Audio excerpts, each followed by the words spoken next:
Alright, so the reason for this video today is to show another kitchen sink that's done improperly. And this is actually my kitchen sink. So you can see they've tied, and I see this a lot, a T together. And what's happening is we're using the one side for drying and the other side for washing. And the side we use for drying is just plugging up and won't move water at all anymore. So in this video, we're not going to show a video on how to actually properly install a kitchen sink drain.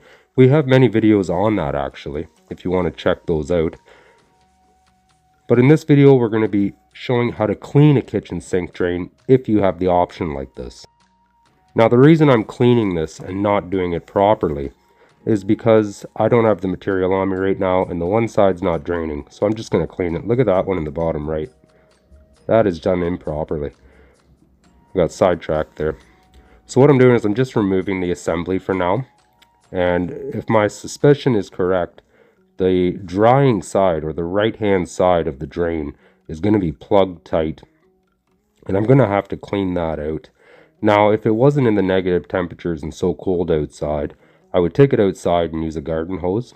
However, like I said, it's cold outside and my garden hose isn't working right now because it's shut off for winter. But you can see that build up on the right side because no water is really used on that side of the sink. Sorry for the visual on this, that's why I sped it up. But I'm just using a skewer to free it up, and then I'm going to actually clean it in my vanity sink, which I don't recommend. However, I'm a plumber and I'll fix it if it starts to back up.